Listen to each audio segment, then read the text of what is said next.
Good morning. 12th class हम पढ़ रहे हैं हमारा इतिहास। इस इतिहास में आप पार्ट 6 में पढ़ेंगे आज राजनीतिक आंदोलन 1907 से 1919 में। इसमें आपके 3 टॉपिक हैं। इसमें पहला टॉपिक है कांग्रेस का सूरत अधिवेशन और कांग्रेस की फूट, फिर है 1909 का अधिनियम, फिर 1919 का अधिनियम। तो पहला टॉपिक पढ़ेंगे आज हम कांग्रेस का सूरत अधिवेशन व कांग्रेस में कैसे फूट डलती है। कांग्रेस का अधिवेशन होता है 1907 में। ये उस जो अधिवेशन है नागपुर में प्रस्तावित होता है और ये नागपुर गर्मपंथियों का मुख्य स्थान माना जाता है। लेकिन बाद में स्थान को परिवर्तित करके सूरत में ये अधिवेशन करवाया जाता है। दिसंबर 1907 में ही कांग्रेस का एक वार्षिक अधिवेशन भी होता है जो ताप्ती नदी के तट पर सूरत में हुआ। इस अधिवेशन में अध्यक्ष पद को लेकर गर्मपंथी और नरमपंथियों के बीच में मतभेद होता है। सभी अपने अपने दल के नेता को बनाना चाहते हैं। गर्मपंथी लाला लाजपत राय को कांग्रेस का अध्यक्ष बनाना चाहते हैं, लेकिन लाला लाजपत राय के स्थान पर जो नरमपंथी है वो चाहते हैं कि रास बिहारी बोस बने। अब दोनों के जो अलग अलग नेताओं की वजह से आपस में इनके बीच कुछ मतभेद चलना प्रारंभ हो जाए।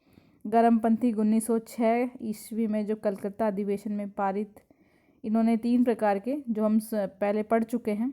1906 में जब कलकत्ता अधिवेशन हुआ था तो स्वदेशी, बहिष्कार, राष्ट्रीय शिक्षा, स्वशासन, ये 4 प्रकार के जो प्रस्ताव पारित किए थे।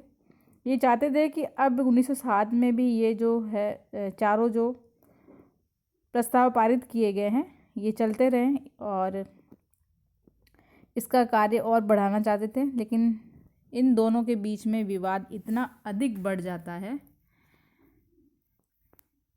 कि अधिवेशन 1907 में कुर्सियां फेंकी जाती है।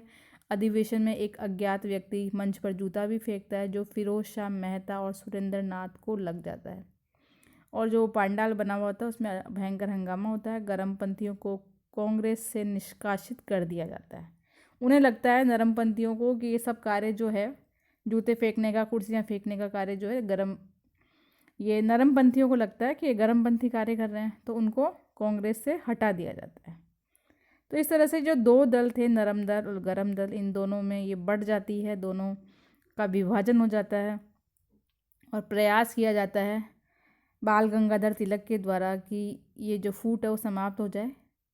लेकिन फिरोज शाह मेहता और उनके जो समर्थक जो होते हैं उनका अड़ियल रुख के कारण यह संभव नहीं हो पाता है। ब्रिटिश सरकार भी चाहती है कि फूट डालो राज करो, इस नीति के अंतर्गत दोनों में अलग अलग हो जाएं ताकि देश में उनका वर्चस्व चलता रहे और गर्मपंथियों का दमन करने का प्रयास किया जाता है और नरमपंथियों को अपने पक्ष में लेने का प्रयास करती है ब्रिटिश सरकार। उस समय गवर्नर जनरल मिंटो होते हैं और भारत के जो सचिव है वो मॉडले होते हैं और दोनों ने ही उस समय लिखा है कि सूरत में जो कांग्रेस का जो पतन हुआ है उसमें हमारी जीत है। यानी एक तरह से सूरत में दोनों के बीच में फूट डाली गई है। और एनी बेसेंट भी कहती है कि सबसे दुखद घटना है कांग्रेस में इस प्रकार की ये फूट पड़ना। गरम दल के प्रमुख नेता होते हैं लाला लाजपत राय, विपिन चंद्र पाल, बाल गंगाधर तिलक और अरविंद घोष। ये लाल बाल पाल, लाल यानी लाला लाजपत राय, बाल यानी बाल गंगाधर तिलक और पाल यानी विपिन चंद्र पाल, ये तीनों प्रमुख नेता होते हैं। गर्मपंथियों के मुख्य नेता बाल गंगाधर तिलक केसरी समाचार पत्र लिखते हैं और सरकार को उसके विरुद्ध लिखे हुए लेख के आधार पर इन पर राजद्रोह का मुकदमा चलाया जाता है और 1908 में इन्हें 6 वर्ष के लिए मांडले जेल में भेज दिया जाता है।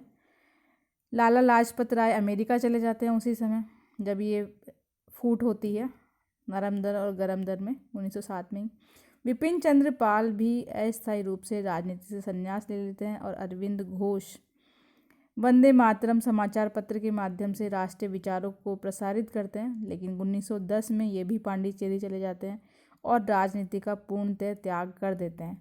इस प्रकार से ये जो कांग्रेस का जो सूरत अधिवेशन होता है 1907 में, इस अधिवेशन में कांग्रेस के जो 2 दल होते हैं इनमें प्रमुख रूप से फूट पड़ जाती है और 2 दल बढ़ चुक जाते हैं।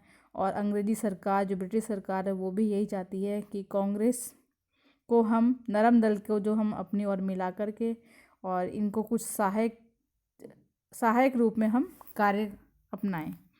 इस प्रकार से आज हमने पढ़ा कांग्रेस का विभाजन, कांग्रेस का सूरत अधिवेशन।